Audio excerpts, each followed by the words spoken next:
What's up, YouTube? Today we are returning to the Witchdoctor Zero. I want to call it, I think it's the rod. It was a second, it's like a piston. I mean, don't you see it? Like, anyway, so this thing is a beast. If you watch the original video, we went over the stats. I'm not gonna do it again. This thing is, well, actually, anyway, because I'm curious. I'm curious, guys.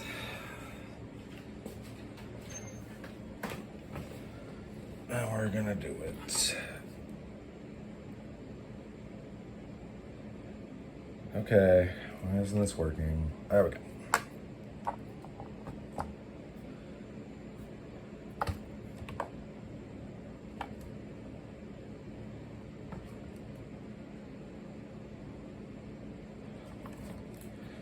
So, is that the correct weight? Hang on. I just don't, I thought it was heavier.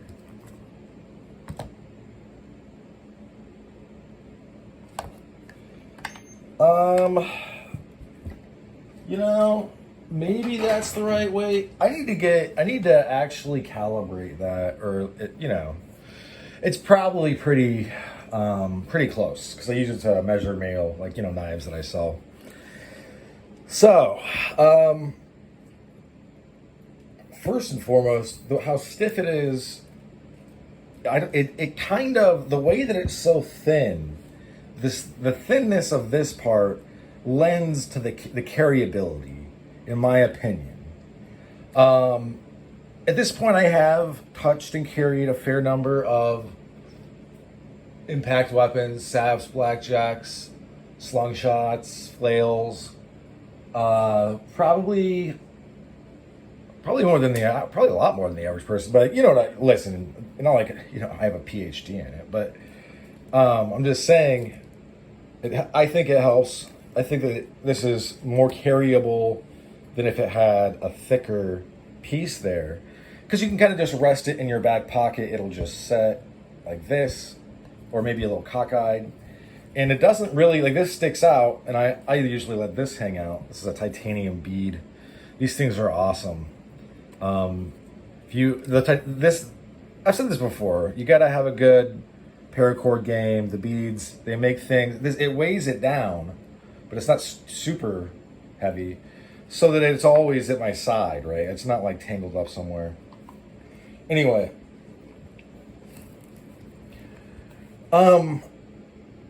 Obviously, we have a big warhead right here. The payload is right in there. It's lead. And this thing is virtually a hammer. There is nothing, there's nothing you can't do with this. Can you tell sometimes that I'm a former Marine, guys? I used to be a machine gunner in the Marine Corps. Because I don't know why, but like violence in my mind is like some sort of weird ultimate panacea solution to everything. Luckily, I've been able to rein that in the civilian world. So yeah, you could do a lot with this. You could break out a car window, depending on the door, although it would probably tear this up pretty badly. I think I could pound in a door with it, to be real. I would obviously, like, if the door was thick, you would have to focus on weak points. But I'm just saying it's very heavy duty. It has these 2 points, which are obviously going to help a lot.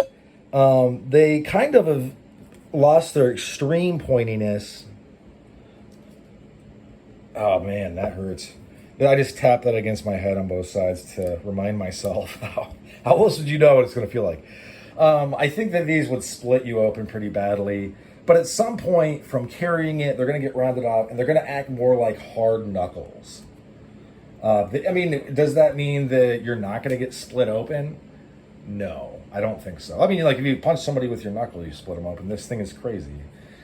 Obviously, the leverage, the lever action to this, is going to generate a bunch of force. I have this set up. I have this dialed in now completely.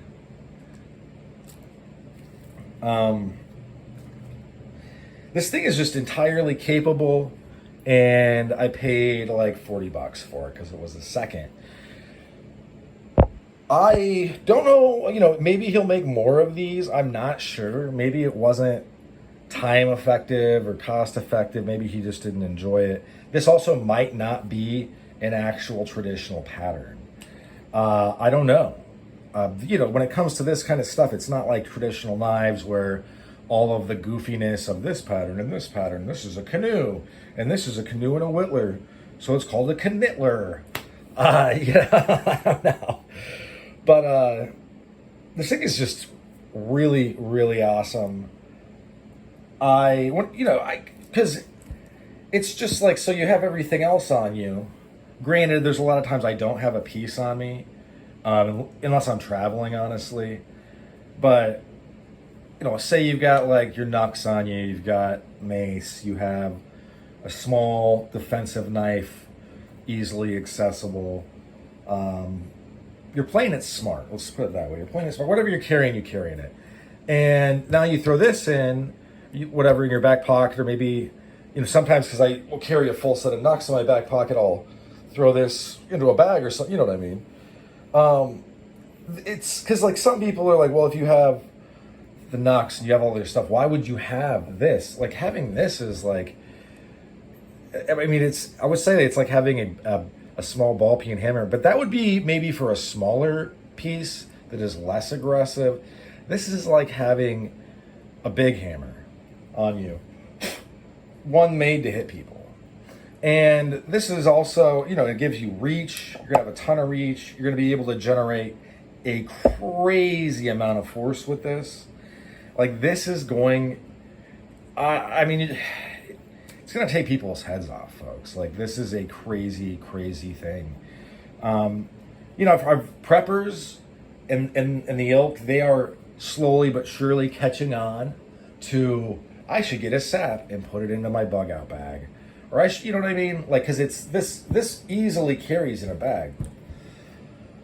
And, I mean, if I were to hit you in the head with this, your head would bust open like scrambled eggs. Like it would be over. So you're adding a ton of lethality and capability, not just reach, but force. This is a huge force multiplier. Oh, I think I found why it's probably a second. This didn't, the classic, we see this a lot, don't we, guys, where it's just on knives, sometimes the lanyard hole is just a little off. It's hard to set it, I'm sure. You can see that's probably why. Maybe this was a prototype that he moved on from. I don't know, but this is one of my favorite pieces now, just because it's a juggernaut, and it was $40. Because now I just don't feel as bad about carrying it. And when I show it to people, they're just like, what is this? Because, I mean, literally think about this. If you take this, even though I get that this is supposed to be a rod, a piston, and you 3D out it to where everything, like say this was a big, it is a three-dimensional object, but say it was like more of a traditional mace. Dude, one of the race in Lord of the Rings could carry this for God's sake. Like, is it overkill? Yes and no. Why do I say that? So, let's say I'm out at the park. I go down to the park. There's a park not far from me that like everybody parking lot pimps at. It's by the local river. And it's a pretty major river. I'm not going to say which one, even though for most of them it would be hard to dox me using them. But, that's why I even do it. But it's one of the biggest. And so it's important. And but it also means there's a lot of kind of like unused space. So sometimes you'll go there and there's just a bunch of people parking lot pimping. They're partying and having fun, doing drugs, selling drugs, not living at the projects where they live, basically. I'm not talking any shit. I'm just trying to give you guys an idea.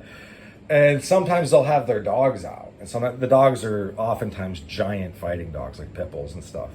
Haven't seen a mastiff yet, but maybe someday. And if let's say a pit bull were to attack me, this would give me, I mean, I would win, I think. What are they gonna do? Bite? I mean, they're not gonna jump up and just latch onto my face. So, and it's not just that. Like, if with this in one hand and mace in the other, you could really hold off a small group of people. So that's where I feel like saps, blackjacks, flails, slungshots, any type of impact weapon, that is beyond brass knuckles or knuckles dusters in general, to where you are now extending it, the force applicator, the application of force is out here now, it's extended. When you're adding that stuff, it's not just, well, now I can better smash things. That is part of it, but besides the reach, it's just, dude, you're a lot more formidable, right? You just think about it. Just think about it. Like, it's. So yeah, I enjoy this piece a lot. I carry it a lot. That's why it's back on the channel. I just know that this is like a very beastly, smashing device, and I like it because of it.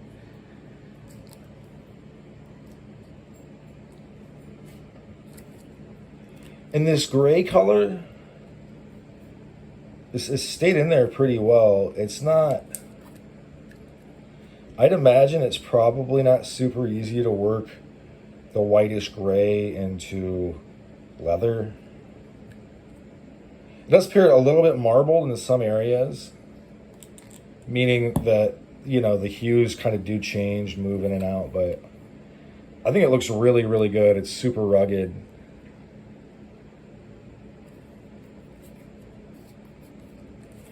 If this were even longer, this is pure speculation, but if this were let's say that we move this out to here. So now this thing is like a straight up truncheon, basically. I would then at that point, I would like to see these kind of flared a little bit, like they're thorns, and then having a harder edge here. So that way, if I go to strike and I miss, and this is now behind their head, right? This is their head, or whatever, their arm, they block. Now when I yank, because right now this is set up to where I'm pulling it out of my pocket or whatever, this isn't going to be catching, which is smart. But if it were longer, then it would act more if we had those kind of thorns there, which I don't know if that's even possible to make it that way. I'm not a maker, so I don't know how hard these things are to do. But then it would kind of act like a pole arm in a way, like a halberd or various other pole arms that had built-in hooks, so that when people, you're going up against a line or you're defending and because like a halberd was like a combination of like an axe, a spear, and then it also had where you could pull back, like a hook, basically. Yeah, and so it just gives you even more of an advantage. I don't know, and the longer that you get, obviously you have more leverage, and then you all, like, say this came all the way out to here. I just don't, at that point, like, in the modern day, would that be, it wouldn't be necessary. I just feel like at that point, why wouldn't you carry a big dagger? But it's still, you know what I mean? It's just, I feel that for me, this is about, I think I would say, not perfect, but like it's in a range where I don't mind the weight, because it's not really that heavy, but it also, it's such a beast that I just know, I know what I can do with this. I'm not a silly goose. So yeah, this is why. But here's the thing: how do you get this? I don't know. What do I mean by that? So this is a second. When you buy a second from Witchdoctor Zero, who made this, you don't get to see what you're buying. You don't know if it's a blackjack or a sap. You don't know what it is. It could be anything. It's probably going to be. It's going to be an impact weapon, right? Because he does the seconds, and he has like the box of curiosities where it's not, there's going to be non-weapon stuff in there, and like a goodie bag that I'm sure would be awesome. I just spend all my money on weapons, I guess. I don't know. But yeah, so that's how I got a hold of this. I actually had seen it on his Instagram probably a month-ish prior, and I looked for it on the site, never saw it. I figured it was just made to order. But like a custom piece that somebody had described and then he had made.